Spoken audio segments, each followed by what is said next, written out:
लो जी, गरम गरम पूरी और आलू की सब्जी बना दी है, चटनी भी साथ में रख दी है। वाह कमला, तुम्हारे हाथों का खाना तो मानो किसी महाराजा के लिए बनाया हुआ लगता है। बस बस, ज्यादा तारीफ मत करो। जो भी है, जैसे भी है, प्यार से बनाया है। अरे, सच कह रहा हूं, तुम्हारे हाथों में तो जादू है। ये आलू की सब्जी तो इतनी स्वादिष्ट है कि राजा महाराजा भी खा लें तो उंगलियां चाटते रह जाएं। अरे, सब तुम्हारे प्यार का असर है। तुम्हें पसंद आ जाए, यही मेरी सबसे बड़ी खुशी है। और ये चटनी, कमला, तुमने इसे कैसे बनाया? इसमें तो गजब का स्वाद है। अरे, हमारी बगीची के धनिया और मिर्ची से बनाई है। कुछ खास नहीं, बस साधारण सी चीजें डाली हैं। साधारण? अरे, तुम्हारे लिए साधारण होगा। मुझे तो लगता है कि तुम इसे बनाकर किसी ढाबे में बेचो तो गांव भर के लोग लाइन लगा देंगे। अच्छा, तो फिर तुम भी वहां लाइन में लग जाना। अरे नहीं, मैं तो सीधा तुम्हारे हाथ से ही खाऊंगा। ये खाना सिर्फ मेरे लिए है। बस तुम्हारे लिए ही तो बनाती हूँ। सुबह के काम निपटाकर दिन भर तुम्हारे लौटने का इंतजार करती हूँ। कमला, तुम्हारी मेहनत और प्यार ही है जो मुझे हर मुश्किल से लड़ने की ताकत देता है। और तुम्हारी मेहनत ही है जो हमें हर रोज उम्मीद देती है। रमेश खाना खत्म करता है और खेत की ओर निकल जाता है।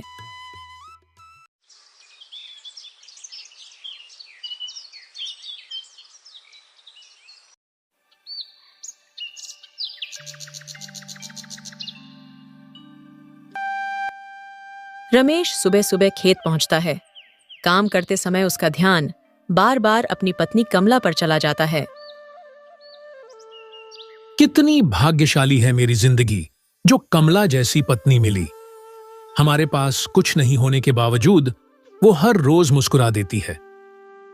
उसकी बनाई रोटी और सब्जी का स्वाद तो ऐसा है कि भूख खुद ब खुद बढ़ जाती है। लगता है जैसे वो सिर्फ खाना नहीं बनाती, उसमें अपना सारा प्यार मिला देती है। पर मैं उसके लिए क्या कर रहा हूं? बस दिन भर खेत में काम करता हूं और वह हर छोटी छोटी चीज में खुशी ढूंढ लेती है। मुझे उसके लिए कुछ बड़ा करना चाहिए। हे भगवान, हमें थोड़ा और सहारा दे दो।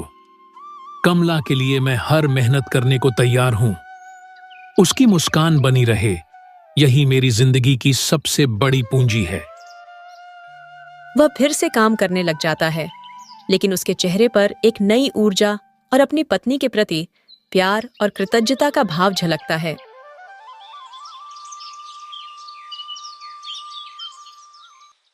कमला अपने पति रमेश का इंतजार कर रही थी। थकावट के कारण उसकी आंख लग जाती है। पल भर बाद कमला की आंख खुलती है और वह घड़ी की ओर देखती है। घड़ी देर रात का समय दिखा रही थी। रमेश अब तक घर नहीं लौटा था। अरे, अभी तक रमेश घर नहीं आया। इतना वक्त हो गया, कहीं कुछ अनहोनी तो नहीं हो गई? वह दरवाजे के बाहर आकर बाहर की ओर देखने लगती है।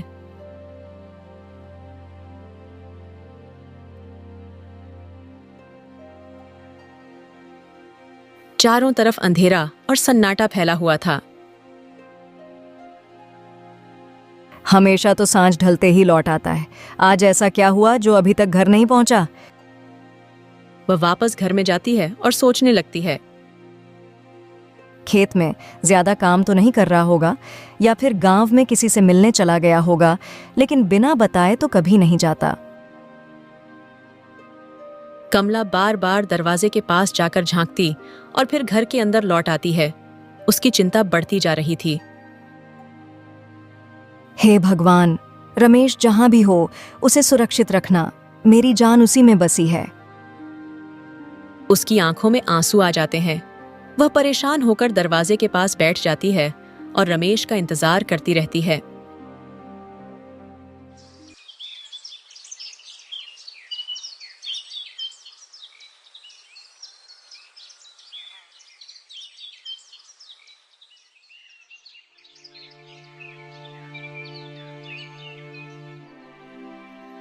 अरे रमेश, ये क्या हुआ?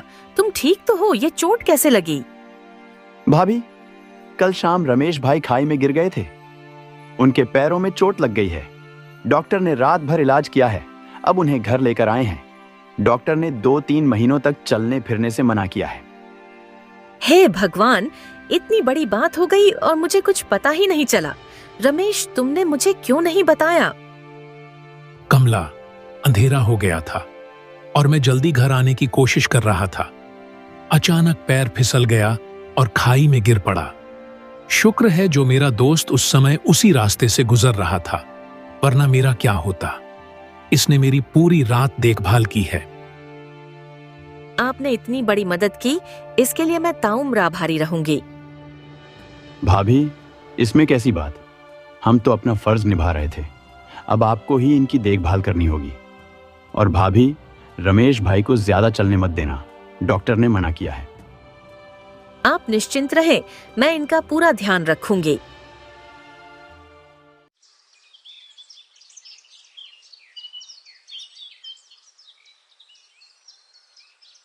रमेश, तुमने मुझे इतनी चिंता में डाल दिया, मैं रात भर सो भी नहीं सकी। कमला, मुझे माफ कर दो। मैंने सोचा था कि तुम्हारे लिए जल्दी घर आ जाऊंगा, पर यह हादसा हो गया। अब इन सब बातों को छोड़ो, तुम्हें अगले कुछ महीनों तक आराम करना है। मैं सब संभाल लूंगी। पर कमला, अगर मैं काम पर नहीं जाऊंगा तो घर का खर्चा कैसे चलेगा? तुम चिंता मत करो, घर चलाने के लिए मैं कुछ भी करूंगी। भगवान ने हमें कभी खाली हाथ नहीं रखा। अब तुम थोड़ा आराम करो। हे भगवान, अब घर कैसे चलेगा? रमेश काम पर नहीं जा सकता और हमारे पास बचत भी नहीं है। रोज का गुजारा कैसे होगा?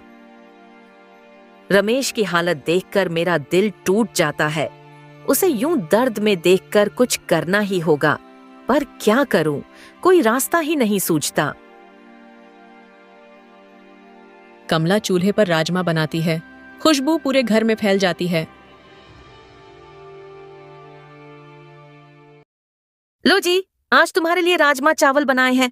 खाकर बताना कैसे बने हैं। तुम्हारे हाथ का खाना तो हमेशा जादू जैसा होता है। लाओ, जल्दी दो। रमेश पहला निवाला खाता है और उसकी आंखें चमक उठती हैं।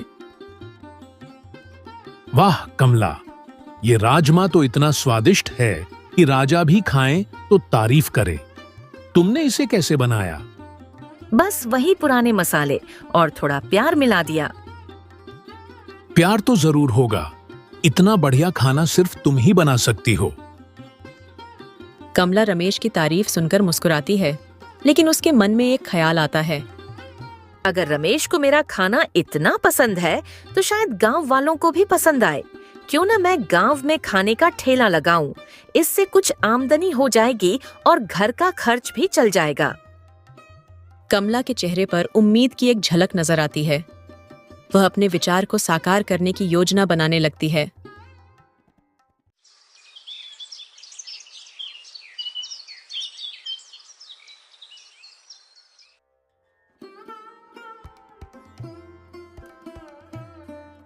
रमेश, मैं तुमसे कुछ बात करना चाहती हूँ। हाँ कमला, बोलो, क्या बात है?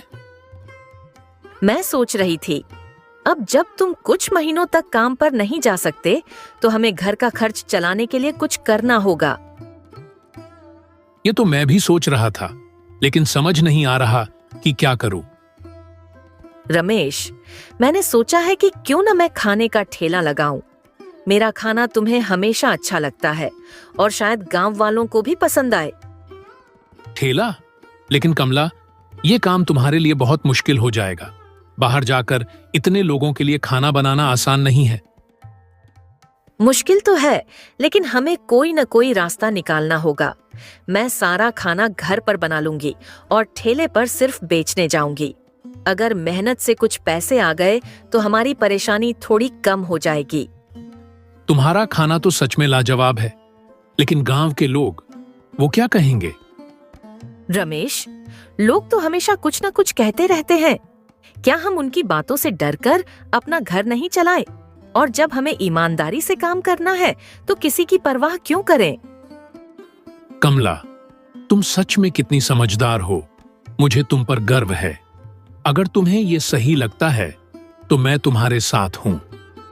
बस तुम्हारा साथ चाहिए, बाकी सब मैं संभाल लूंगी। कमला के चेहरे पर आत्मविश्वास की चमक थी और रमेश उसकी हिम्मत देखकर प्रेरित होता है।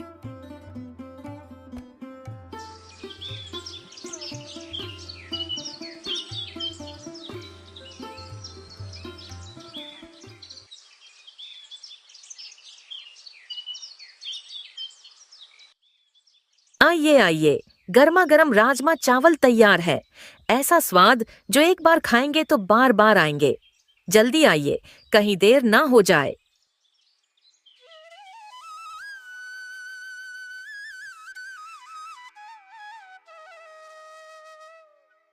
क्या बना है बहन?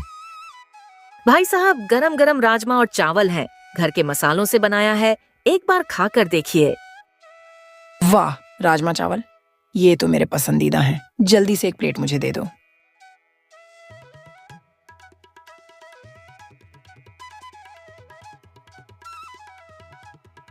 ये तो वाकई लाजवाब है। ऐसा स्वाद तो मैंने बहुत दिनों बाद चखा है। सच में ये तो किसी बड़े होटल के खाने से भी बेहतर है। बहन, कल भी यहीं आना, मैं अपने दोस्तों को भी लाऊंगा। अगर ऐसे ही स्वादिष्ट खाना बनाती रही तो तुम्हारा खाना पूरे गांव में मशहूर हो जाएगा। धन्यवाद माँ जी, आप सबका प्यार ही मेरी ताकत है।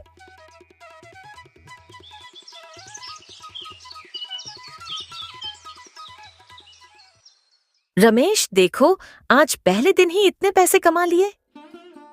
कमला, मुझे पता था तुम्हारे हाथ का जादू जरूर रंग लाएगा। लोग तुम्हारे खाने के दीवाने हो जाएंगे। ये सब तुम्हारे भरोसे और आशीर्वाद से ही हुआ है। लेकिन रमेश, मैं एक बात सोच रही हूँ। क्या? क्यों ना हम खुद राजमा की खेती शुरू करें?